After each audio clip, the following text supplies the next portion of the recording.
Salut à tous, on se retrouve aujourd'hui dans un nouveau vlog. Comme vous pouvez le voir, pas à la maison, je suis au Luxembourg et on est exactement à Esch-sur-Sûre, qui est le petit village en bas. Nous, on est en train de visiter les ruines du château qui sont accessibles gratuitement, mais je vous montre tout ça. Donc ça, c'est le petit village de Esch-sur-Sûre avec la Sûre. Et là, on est pas encore dedans, on est devant les ruines de l'ancien château fort, qu'on ira visiter juste après. Là, on est à la Tour de Guet.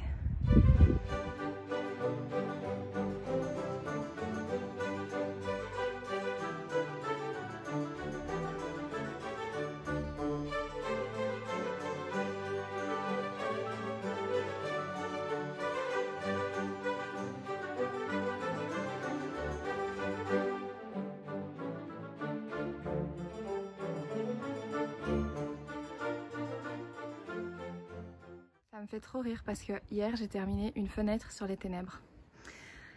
Cet endroit, ici là même, ce truc là, ça me fait penser à ça. Genre, ça me fait penser à la pièce dont parle Elspeth. Et d'ailleurs, comment vous dites le prénom d'Elspeth? Elspeth? Elspeth? Mais ça me fait vraiment penser avec la petite fenêtre. Oh, c'est vraiment la petite fenêtre sur les ténèbres. C'est un enfer.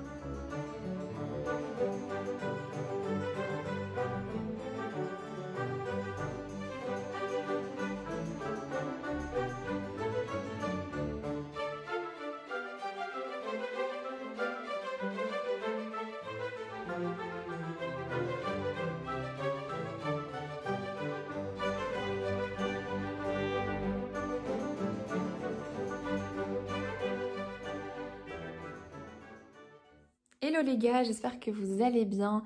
On se retrouve dans ce vlog de monthly vlog parce que j'avais envie de vous updater la fin de ma lecture des Mémoires de la forêt, le tome 4 et le dernier tome que j'ai fini ce week-end.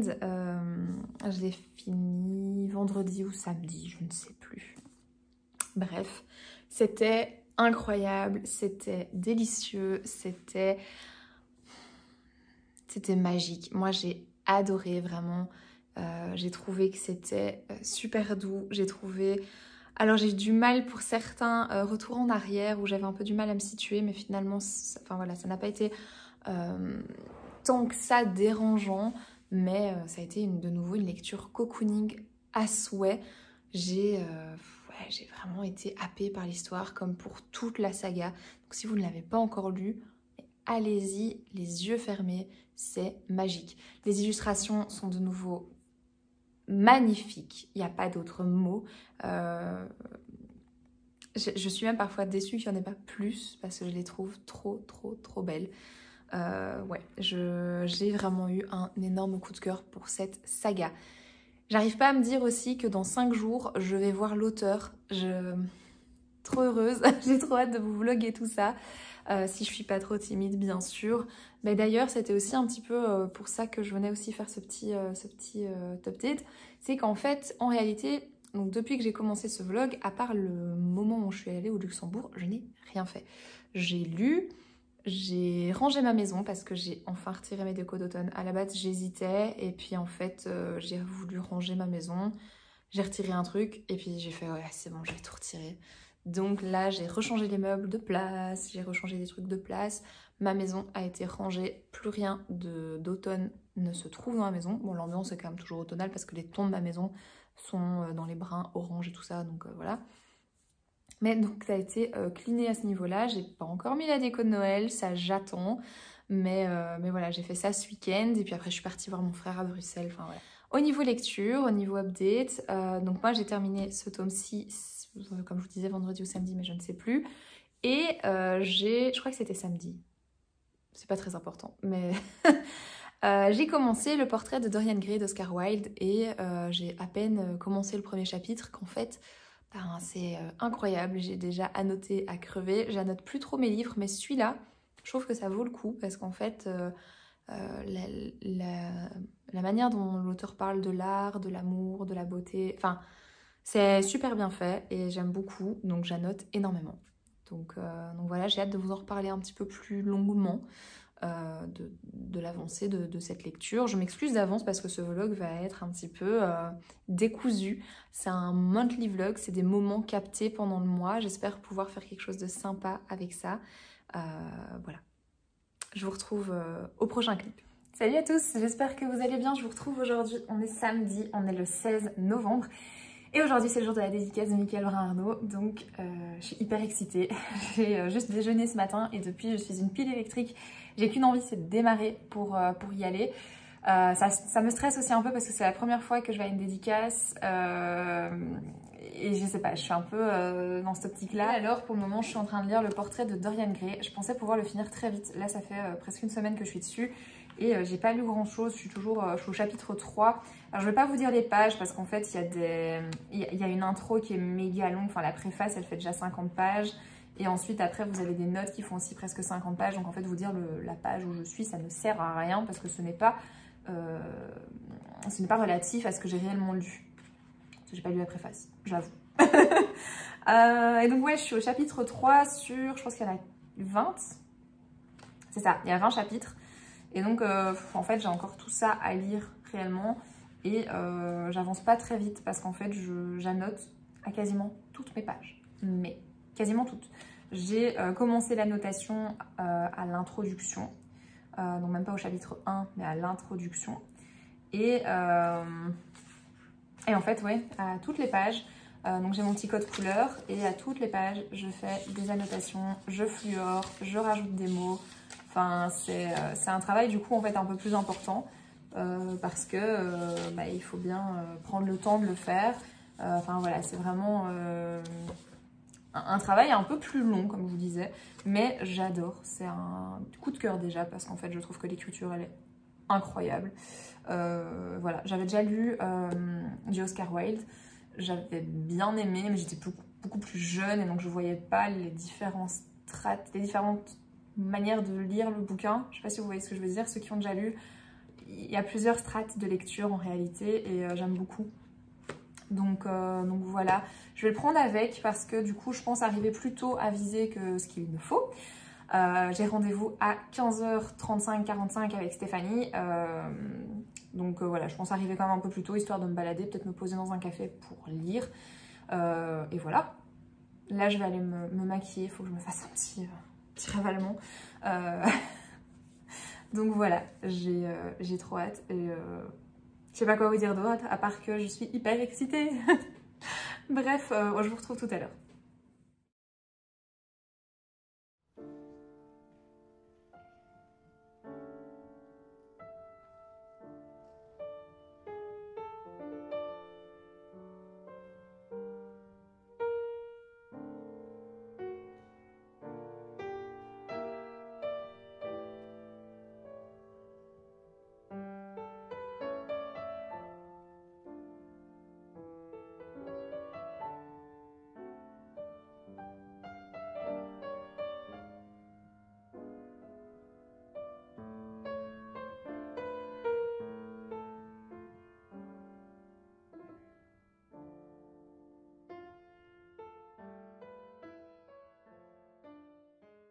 Bon les petits loulous, il y a un petit chat qui s'invite de nouveau. Vous allez le voir souvent, Gustave, je crois. Les petits loulous, je suis rentrée de visée. Je ne sais pas comment vous exprimer à quel point je suis... Bon, attendez, je vais quand même me bouger. À quel point je suis contente, à quel point je suis remplie de joie, d'amour, je me sens trop, enfin, voilà, trop bien. C'était incroyable.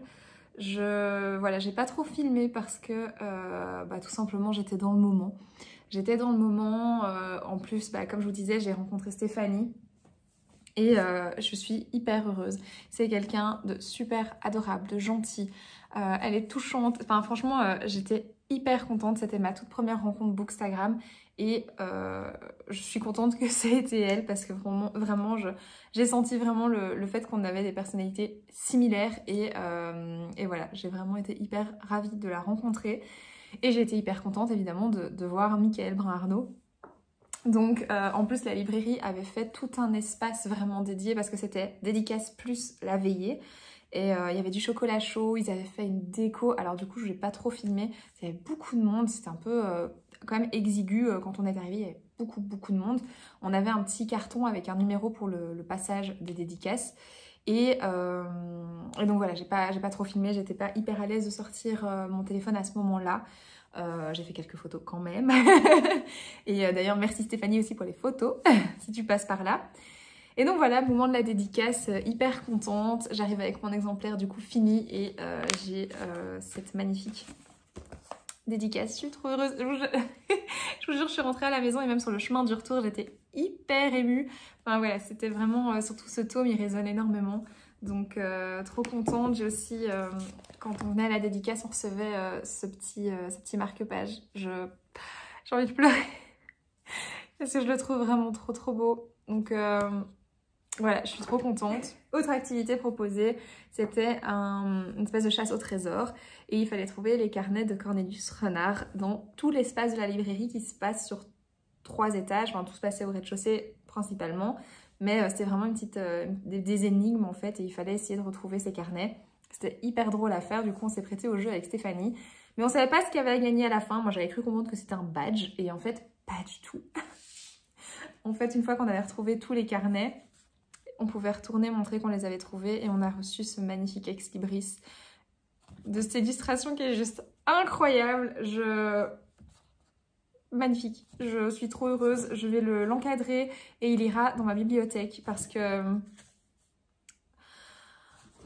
Voilà. C'est vraiment... En plus, les tons...